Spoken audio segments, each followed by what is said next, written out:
Back to Feminist Lexicon, where we discuss feminist terminology and the abuse of this terminology. And the way feminists abuse with these terminologies, I should add.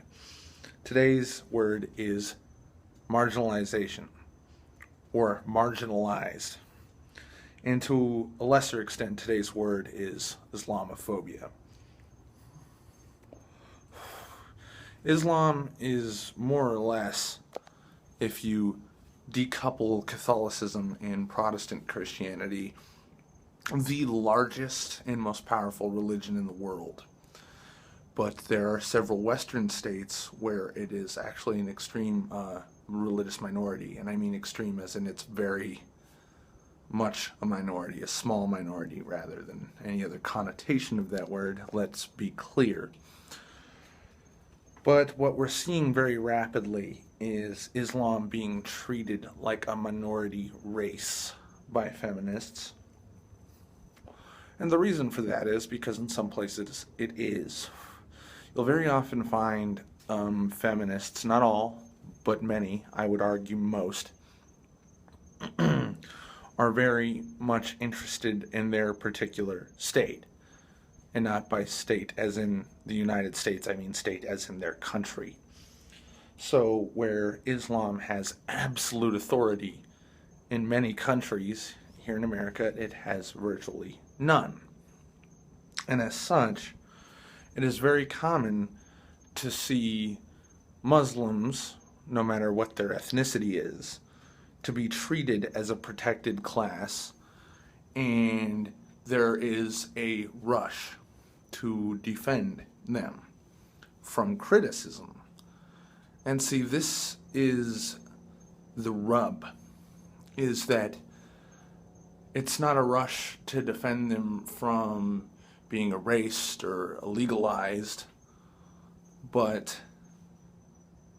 or even legitimately oppressed. It's a rush to defend them from criticism. Infamously, and I made a video on this before, Bill Maher had a panel at one point on Real Time with Bill Maher that included both Sam Harris and Ben Affleck.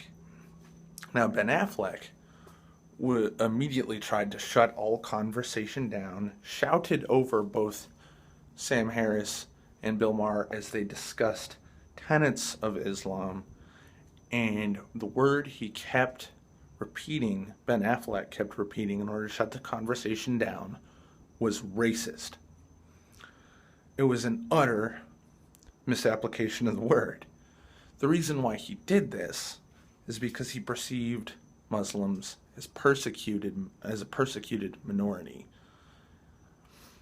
when the other two parties of this conversation were discussing a religion, not a person or a race consisting of certain persons with an ethnic, unique ethnic makeup. Most Muslims aren't even Arabs. They're Polynesians, they're Africans. Big differences there, but they were collected together in Ben Affleck's mind as, well, we're white people and they're brown people, which, if you think about it, is slightly racist, or could be construed as such, I think, rather easily. But the question you got to ask yourself is Islamists, Muslims, a persecuted minority class that should be protected? And we should also look at the irony of intersectional feminism's desire to treat Islam like a race or like an oppressed minority, when most Islamic teachings are extremely,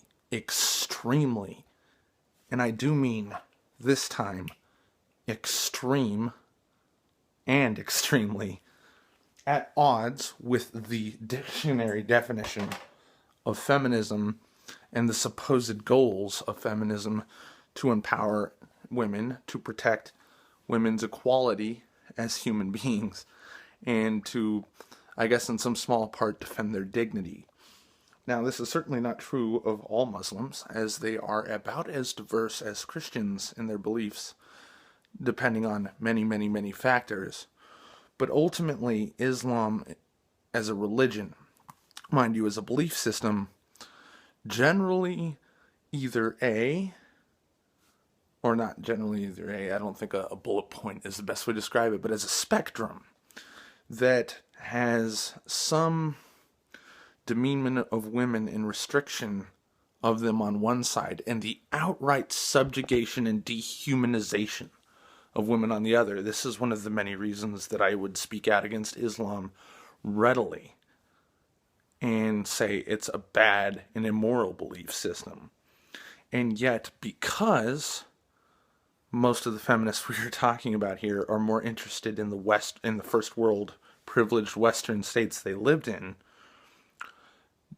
are not aware of Islam as a power structure, as a state, and apparently aren't aware that Islam is a literal, and I mean this literally, Islam is a literal, actual, real patriarchy.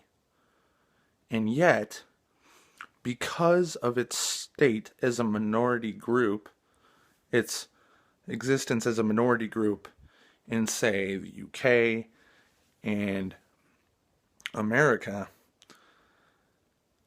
feminism has been known here to treat Islam as an oppressed entity that feminism should be expected to protect.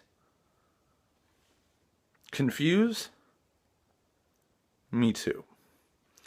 So, if a feminist can call an oppressive patriarchy that demeans women a marginalized class that feminism has a responsibility to protect, what sense does that frickin' make?